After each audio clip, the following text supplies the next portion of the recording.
Leitura da quinta lição, capítulo 5, Hábitos e Classes Sociais, do livro 10 lições sobre Bourdieu, de José Marciano Monteiro.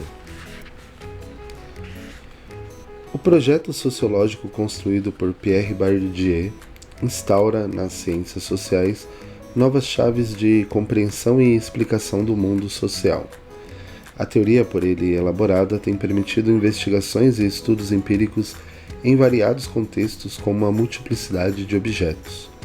Bourdieu, ao tempo em que se utiliza das epistemologias de diferentes áreas de conhecimento e dialoga com vários pensadores, entre parênteses, sociólogos, linguistas, antropólogos, historiadores, economistas, cientistas, políticos, filósofos, dentre outros, fecha parêntese, propõe uma nova epistemologia com um arsenal conceitual inovador, que tem possibilitado novas interpretações e explicações acerca dos fenômenos sociais.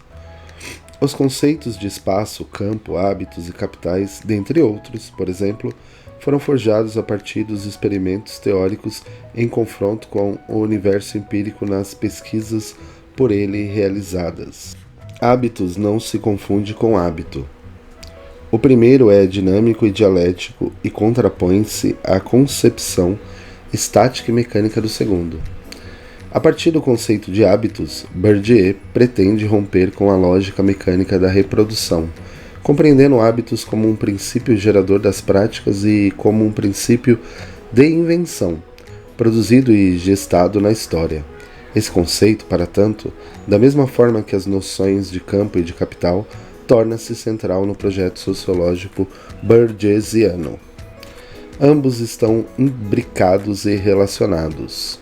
O hábitos é o conceito mediador que possibilita, na teoria da prática, a mediação entre a ação e estrutura, indivíduo e sociedade, subjetividade e objetividade, fenomenologia e objetivismo.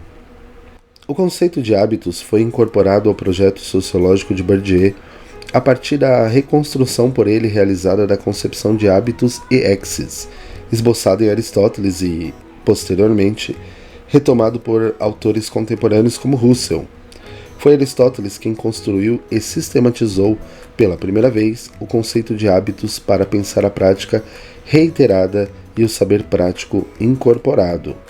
Bourdieu, para tanto, ao tempo em que se recupera Aristóteles, propõe pensar o hábitos em termos relacionais, isto é, pensar a incorporação da estrutura e a estruturação das práticas a partir da posição que os agentes ocupam dentro do campo.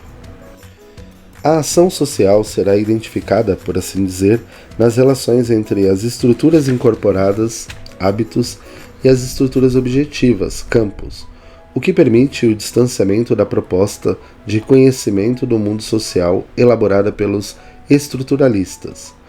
A socialização, realizando incorporação do hábitos de classe, produz a afiliação de classe dos indivíduos, reproduzindo ao mesmo tempo a classe enquanto grupo que compartilha o mesmo hábitos. Bonewitz, 2003, página 75. Entre parênteses. Ponto. Observa-se que, para Bourdieu, há uma gênese social por parte dos esquemas de percepção, de pensamento e de ação, constitutivo do hábitos e das estruturas sociais, em particular do campus e dos grupos. Bourdieu, 2009. O pensador francês, nesse sentido, está propondo a construção de um projeto sociológico que seja capaz de dar conta das práticas cotidianas sem que deixe de considerar o peso exercido pelas estruturas sobre os agentes. Assim, o hábitos exprime, sobretudo, entre aspas, a recusa a toda uma série de alternativas nas quais a ciência social se encerrou, a da consciência, entre parênteses, ou do sujeito, fecha parênteses, e do inconsciente, a do finalismo e do mecanicismo. Fecha aspas, citação Bourdieu, 2001, página 60. A teoria do hábitos se aproxima da concepção sugerida por Noam Chomsky de gramáticas gerativas. A diferença reside no fato de que as gramáticas gerativas possuem um caráter mentalista que tende a reduzir-se a uma concepção biologizante, enquanto hábitos se constituem de esquemas que se definem pela inscrição nos corpos e depende das experiências sociais. O agente situado no campo não é concebido como o sujeito no sentido cartesiano, nem o sujeito transcendental em Kant, nem no indivíduo livre das concepções liberais e tampouco o executor das estruturas sociais nas perspectivas objetivistas. O agente é concebido a partir do princípio gerador que assume as práticas cotidianas e do princípio inventivo e criador que constitui o hábitos. Com esses dois princípios, o hábitos se constitui em conhecimento adquirido, sendo conhecimento adquirido é também histórico. É história incorporada, incrustada no corpo e na mente dos agentes. Uma segunda natureza que orienta o agir, o pensar e o sentir dos agentes em sociedade. Tal concepção permite distanciar-se do entendimento universalista do sujeito, bem como de uma natureza humana presente na proposta de Noam Chomsky. Pelo hábitos, a história se materializa no corpo dos agentes.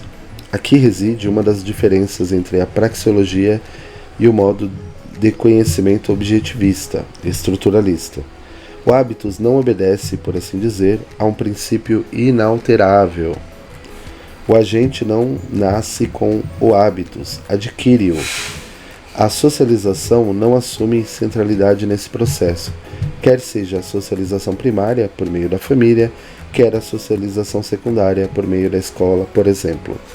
A partir disso, os indivíduos realizam a aprendizagem das relações sociais entre os seres humanos, o que lhes permite incorporar, trazer a cultura a impregnar-se no corpo, valores, normas e crenças do mundo externo.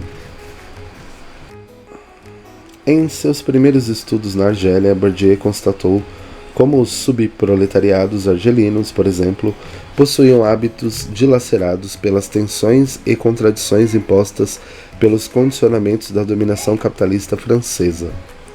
O fato aponta, assim, para o entendimento de que o hábitos não se configura em algo fechado, intransponível, adaptado e tampouco coerente.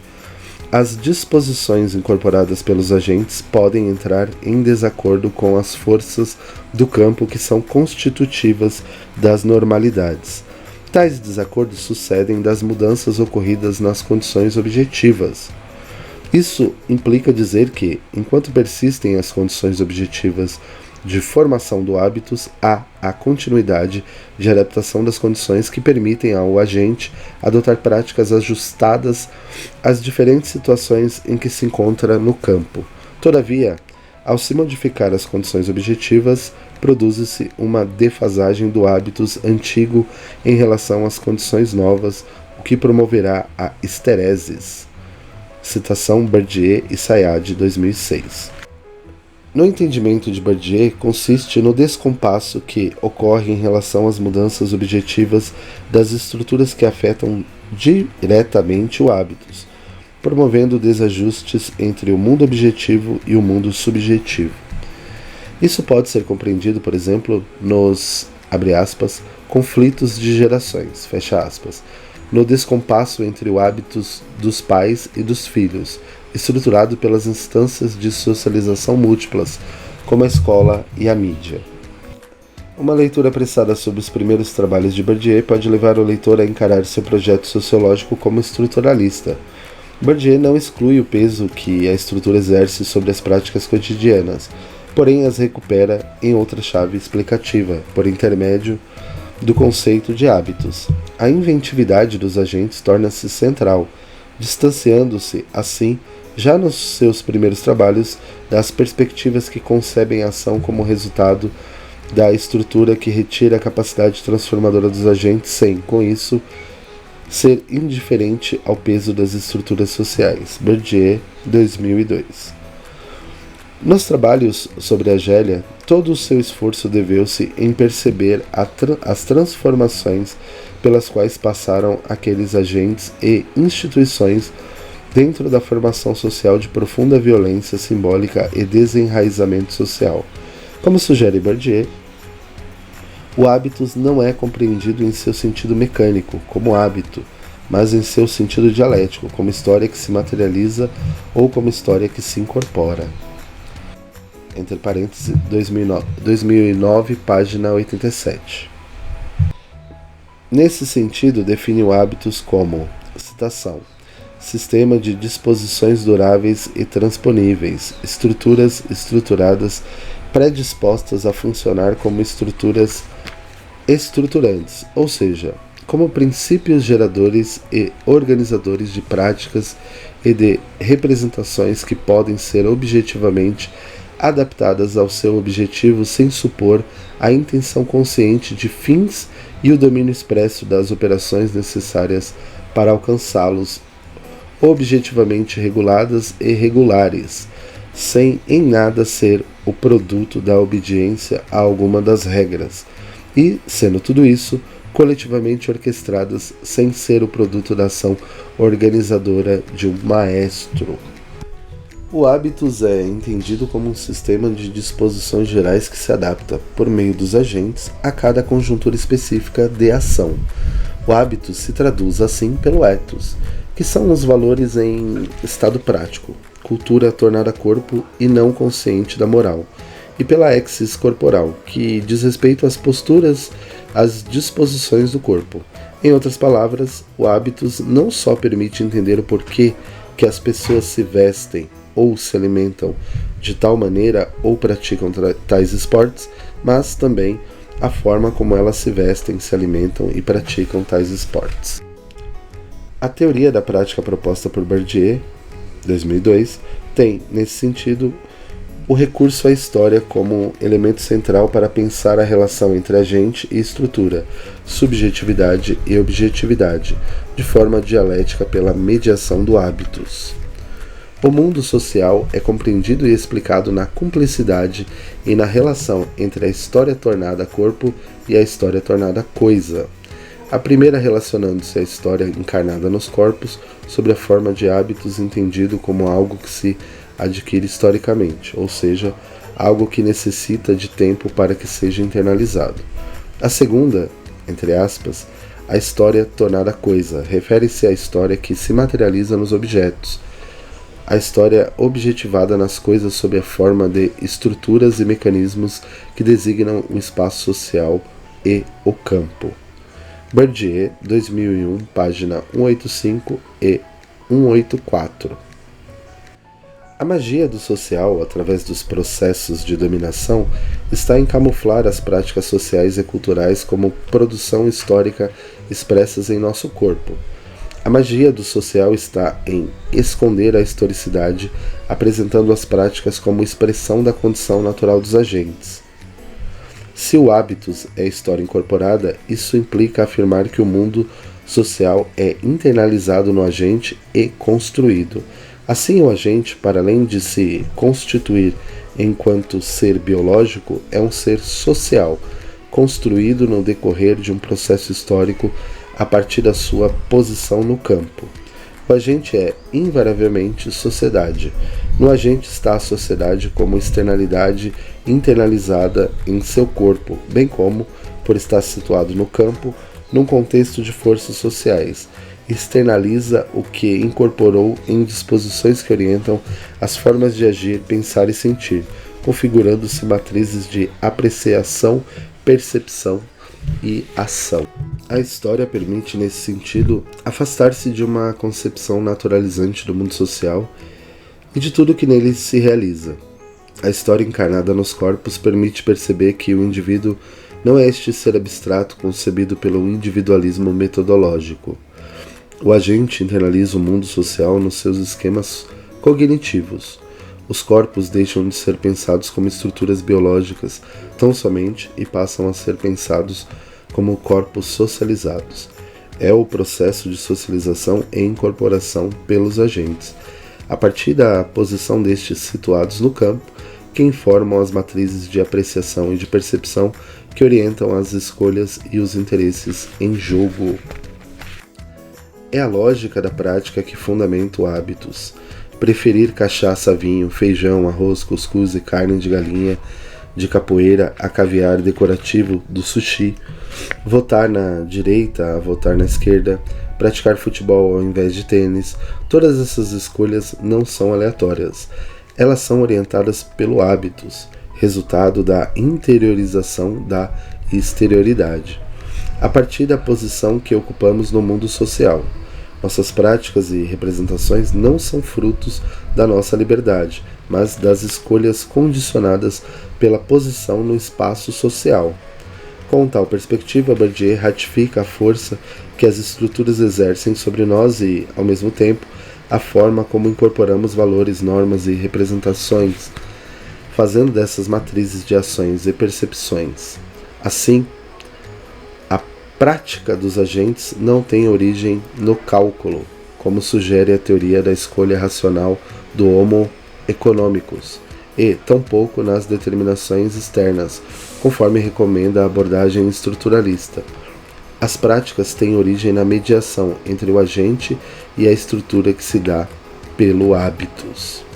O hábitos, nesse sentido, assume a conotação de princípio gerador e unificador das práticas, entre aspas, capacidade infinita de engendrar em toda a liberdade controlada produtos, pensamentos, percepções, expressões, ações, que sempre têm como limites as condições historicamente e socialmente situadas de sua produção. A liberdade condicionada e condicional que ele garante está tão distante de uma criação de imprevisível novidade quanto de uma simples reprodução mecânica dos condicionamentos iniciais. Fecha aspas, Bourdieu 2009, página 91. Por meio do hábitos é possível perceber os estilos de vida e a posição que o indivíduo ocupa, bem como a classe a que pertence. O hábitos diferencia-se tanto entre os indivíduos como entre as classes.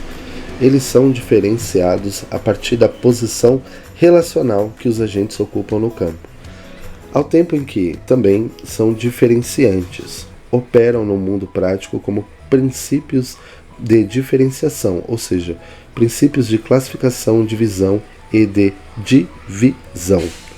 Dito de outra forma, o hábitos é produto da incorporação pelos agentes da condição de classe, que decorre simultaneamente de uma situação e posição de classe. Os estilos de vida, por exemplo, de um indivíduo pertencente à classe trabalhadora e de um indivíduo pertencente à classe dominante, imprimem modos de escolhas diferenciadas e diferenciantes, a partir da posição e da situação de classe que ocupam no mundo social. A maneira que se vestem e como se vestem, a atividade esportiva que praticam e como a praticam, o espaço social que frequentam e como a frequentam, possibilitam identificar o status e o poder econômico dos indivíduos. O estilo de vida permite identificar as marcas ou signos de distinções de classe. Em maio de 2017, participei na Universidade Federal do Paraná, UFPR, junto dos pesquisadores David Catani, UFRGS, e Igor Grill, UFMA, de uma mesa redonda coordenada pelos pesquisadores Ricardo Costa de Oliveira, sobre família e classes sociais no Brasil. Na oportunidade, David Catani fez uso de uma sátira referindo-se ao professor Gonçalo Guimarães da COP UFRJ, que explicita as diferenciações existentes na estrutura social brasileira e exemplifica o gosto da classe pela transponibilidade do hábitos. A sátira se traduz da seguinte forma: quem são os pobres? São aqueles preocupados com o que vão comer hoje, à noite, isso se conseguirem comer alguma coisa. Quem pertence à classe média baixa? Aqueles preocupados em saber como vão sobreviver até o final do mês, como pagar escola, aluguel, alimentação e etc. Quem pertence à classe média?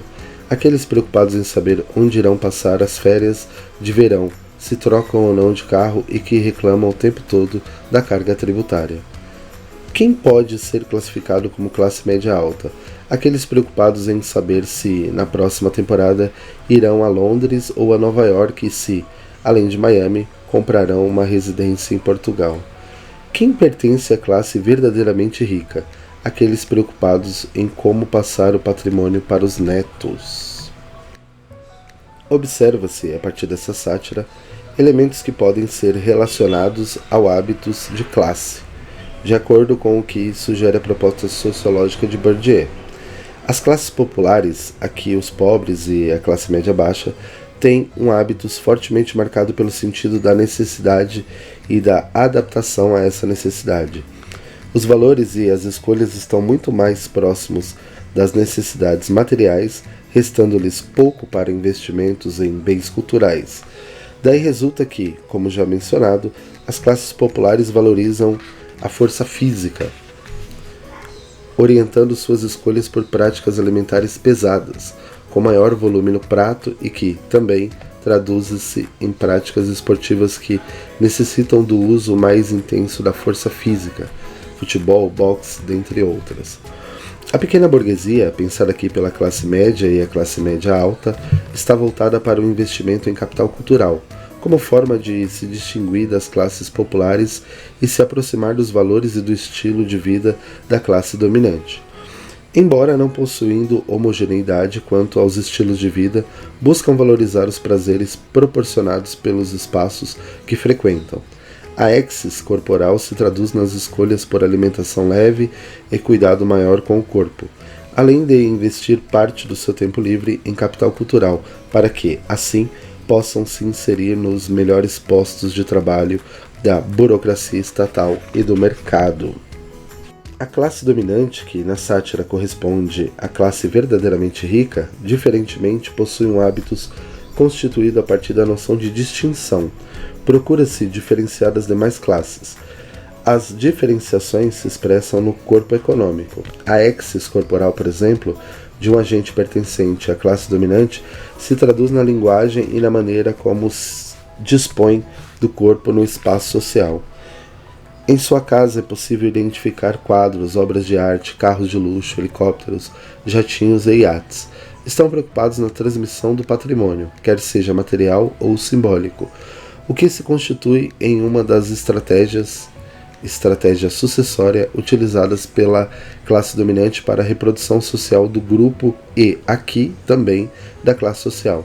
Inexiste a preocupação com as necessidades basilares, conforme ocorre com aqueles que pertencem à situação de classe dos pobres e da classe média baixa, as famosas classes populares.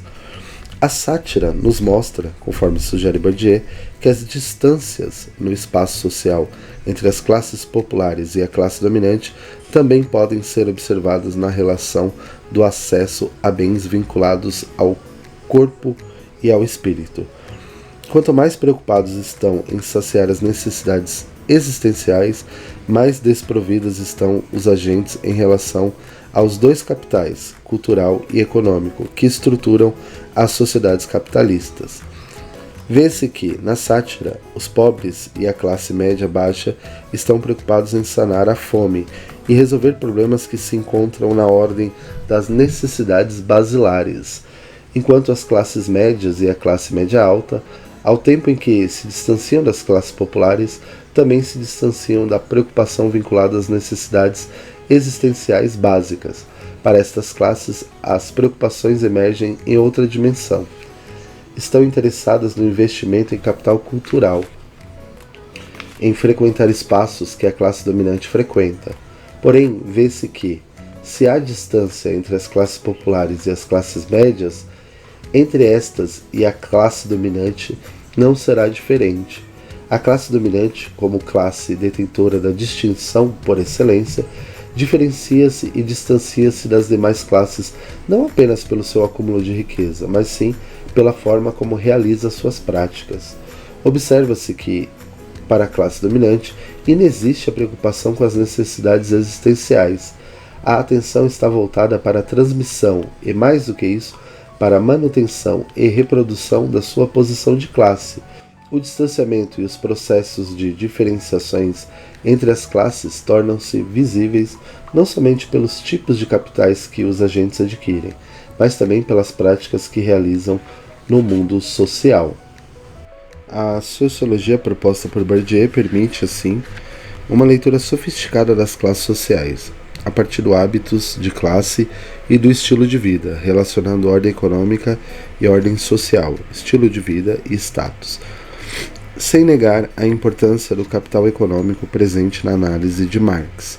Articula outros elementos de diferenciação que inferem status às classes intermediárias, os quais, somados, possibilitam entender a gradação de situações e processos de diferenciação que se tornam perceptíveis no imediatismo da necessidade, da fome, para aqueles que pertencem às classes populares e nas preocupações intergeracionais para uma minoria detentora do capital econômico. Com tal sofisticação teórica, Bourdieu irá compreender as classes, por exemplo, não de forma teórica definida a prioristicamente. Ao privilegiar as relações em detrimento das substâncias, a classe real em detrimento da classe ideal, o intelectual francês propõe pensar a classe mobilizada. As classes sociais existem como grupos práticos, famílias, associações, movimentos sociais e políticos. É a proximidade dos agentes no espaço social que possibilita uma potencialidade objetiva de unidade do grupo, ou, como diz o sociólogo, uma classe provável. As classes mobilizadas, que são, para Bourdieu, classes reais, produzidas pelas lutas de classificação, lutas políticas e simbólicas, têm como objetivo impor uma visão reconhecida, logo desconhecida, sobre as divisões do mundo social. As classes sociais existem enquanto mobilização, como construção que se faz no espaço a partir das lutas políticas e simbólicas. Fim.